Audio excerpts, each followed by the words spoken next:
Hello friends, my name is Mohit Mangal. I am a career counselor and a motivational speaker. Today in this video, I am going to talk to you about how to become an IPS officer, Indian Police Services Officer.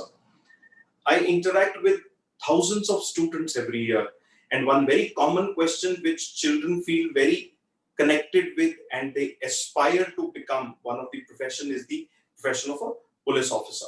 So in this video, I'm going to talk to you in detail about how to become an IPS officer. So without wasting time, straight away, let us get on to what I call career as an Indian Police Service Officer, that is IPS.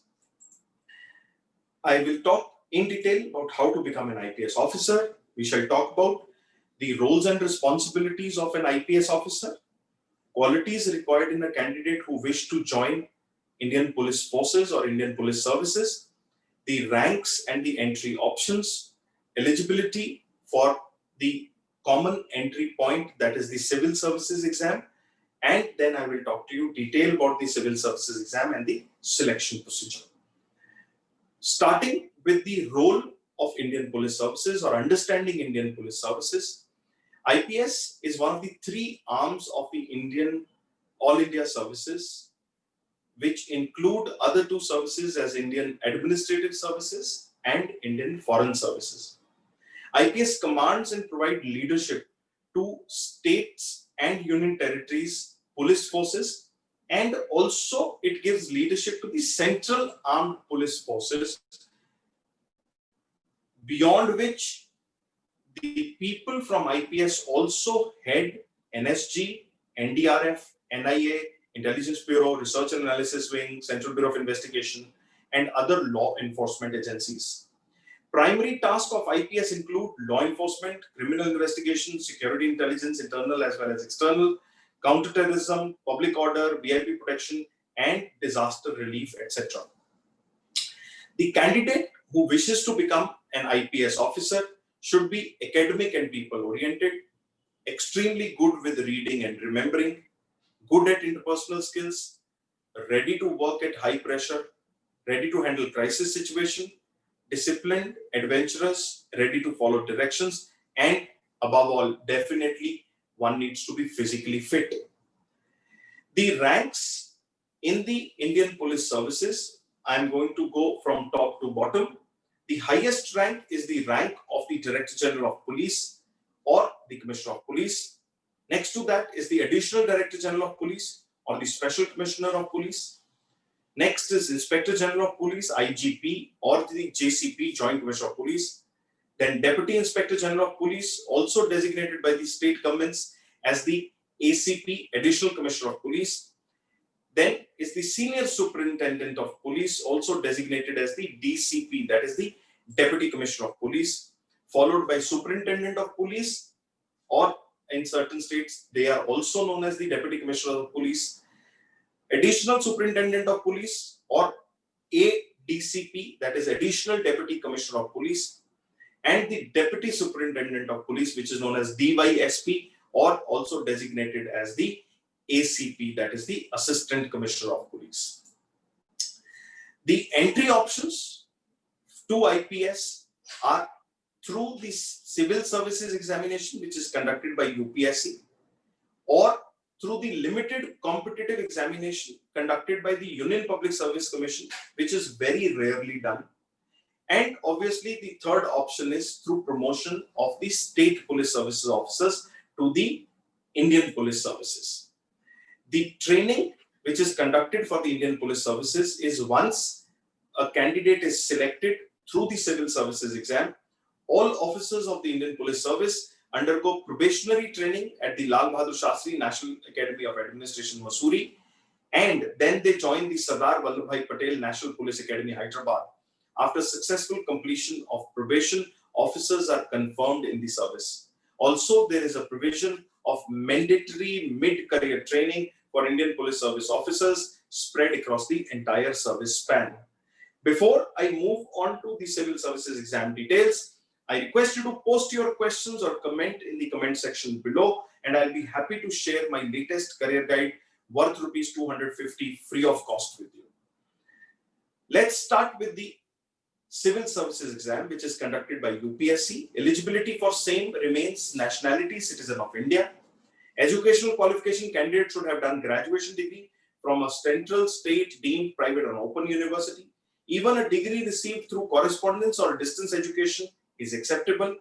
The age is 21 to 32 years and maximum a candidate can give 6 attempts to clear the civil services exam. Civil services entire process of selection is divided in 3 categories. The first category is the civil services preliminary exam. Second category is the civil services mains exam. And third is the personal interview. So starting with the preliminary exam, there are 2 papers, each of 2 hours, pen and paper based. Paper 1 is general studies, paper 2 is CSAT, that is the civil services aptitude test. Paper 2 is the qualifying exam, which requires minimum 33% marks to qualify for the CSE mains.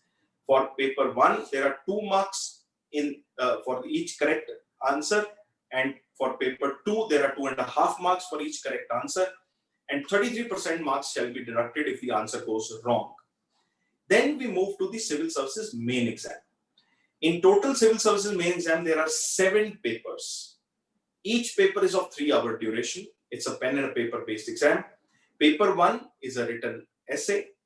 Paper 2 is General Studies 1, which include Indian heritage and culture, history and geography of the world and society. Paper 3 is General Studies 2, which is governance, constitution, polity, social justice, and international relations. Paper 4 is General Studies 3, which includes technology, economic development, biodiversity, environment, security, and disaster management. Paper 5 is General Studies 4, which includes ethics, integrity, and aptitude. Each one of these papers is a 250 marker paper.